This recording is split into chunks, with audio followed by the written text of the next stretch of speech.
Hello, this is the second part of Lecture 9. This is antibiotics and antibiotic resistance. You've heard me say this, antibiotic resistance is potentially the biggest problem facing medicine. Before antibiotics, people died all the time of bacterial infections. And after antibiotics, during our current era, we don't spend our time being afraid of bacterial infections. Because if we get a bacterial infection, we can treat it with antibiotics. That wasn't the case for the vast majority of history.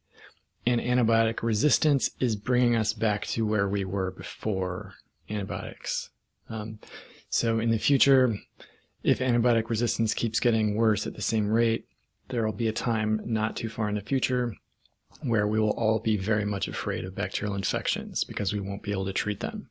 So, knowing this, what we're trying to do is get you as much information as we can, because if you have the right information, you have a higher chance of making good decisions. And we want to all make the best decisions we can make. So here we go. Antibiotic related concepts. So first of all, what are antibiotics? What do they do? Well, they treat bacterial infections, and before antibiotics, clinicians had no real options other than inducing fever, that is, making the immune system work hard. So the typical response to a bacterial infection in the past was amputation. These are all different things people tried. Giving someone malaria to cure tuberculosis, that made sense because malaria causes intense fever. But malaria is its own disease. It causes its own liver damage and other problems. So that wasn't really a good treatment. Bloodletting never made any sense. Ice water baths, I don't think, made any sense. Therapeutic starvation didn't make any sense. So clinicians through most of history had amputation as their only option, and in a few cases they could do artificial things to induce fever. But in the 20th century, we got vaccines and we got antibiotics. And so in the 20th century, if you read things from the 1950s and 1960s, clinicians thought we would be living in the future in a post-infection era where we would never have to think about infectious diseases again. They thought we could vaccinate ourselves against viruses and use antibiotics to cure every bacterial infection. Well, that was an oversimplification. That isn't true now, and it definitely won't be true in the future. So, what I'm afraid of, as I've been telling you, is the post-antibiotic era. That would be a disaster. So, let's get into the words we're going to use a lot in these slides. Antibiotics is the word I've been using. And those are, generally speaking, chemicals made by one microorganism that can harm another microorganism. So the majority of antibiotics we use are made by either a fungus or certain bacteria. And then antimicrobial is a more general term that encompasses synthetic antibiotics, so to speak. And clinically, people will go back and forth and use these two terms. What is going to be very helpful to you in this lecture is learning resistant and sensitive. A microorganism is resistant to an antibiotic if it can grow despite the antibiotic, and it is sensitive if it cannot grow in the presence of the antibiotic. And so antibiotic resistance is the problem in many cases. So I will use these terms a lot. Make sure you are comfortable with these terms. So, why do antibiotics exist in nature? We don't really know. Hopefully someday we will know, but it's not that important for us. Modes of action. This is a thing that you saw in Lecture 9, Part 1. And for antibiotics, it's more specific. So let me show you what I mean. These are the major modes of actions of antibiotics. The most common mode of action is inhibiting synthesis of the cell wall. So inhibiting peptidoglycan synthesis. And that's going to be a lot of antibiotics doing that. Inhibiting translation is the second most common type of antibiotic mode of action. And then the other options that we have are one or two antibiotics disrupt the function of the cell membrane. A few of them disrupt DNA replication. Some disrupt transcription. And a few disrupt other parts of metabolism. But the vast majority of microorganisms that get prescribed are either cell wall synthesis inhibitors or translation inhibitors.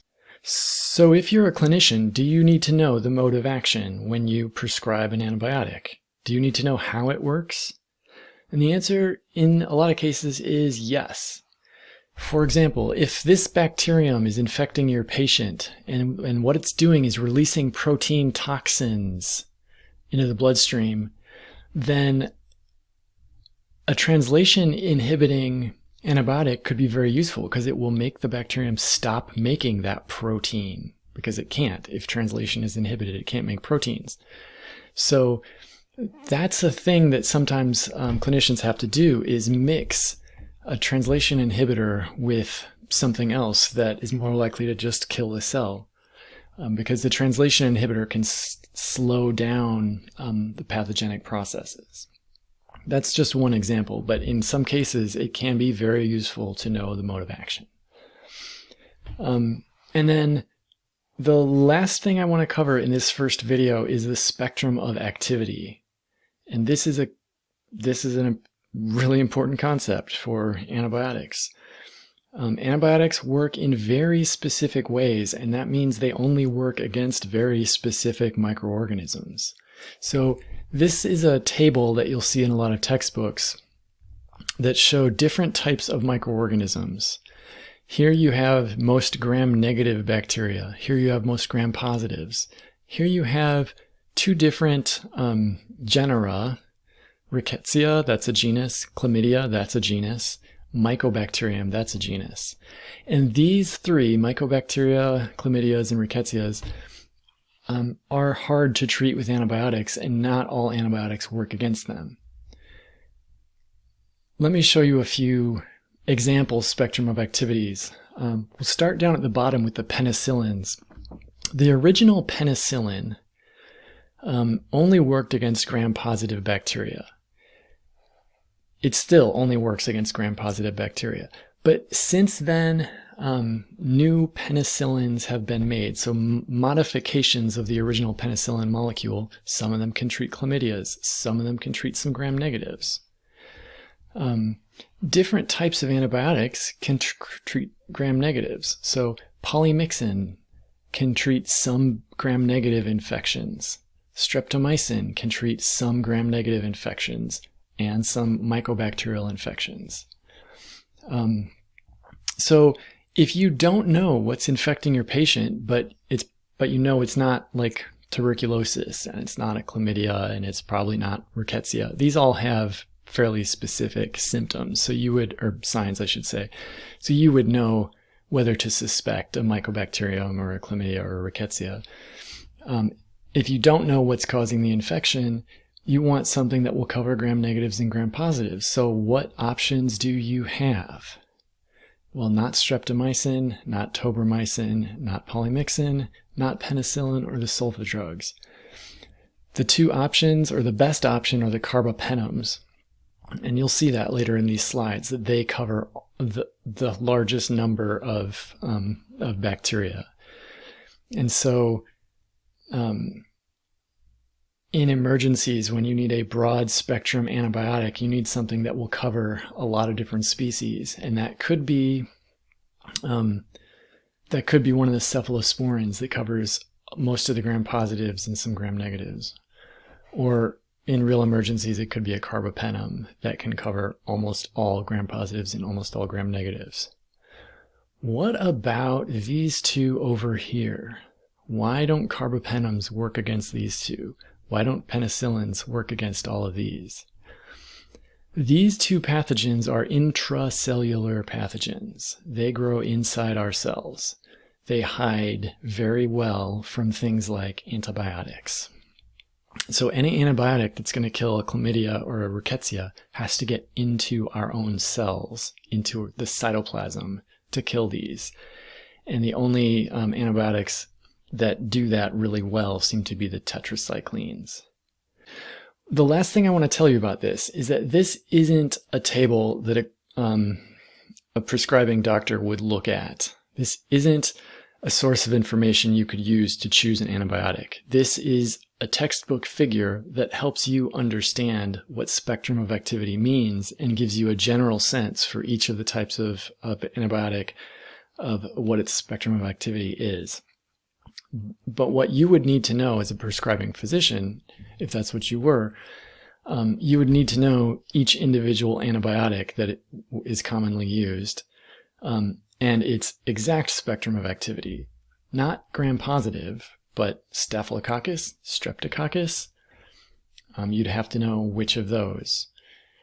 And you'd have to know many other things about the antibiotics. And that's what we're going to get into in the next video. We're going to look at the other things clinicians need to know about antibiotics when they select antibiotics. So I will see you there.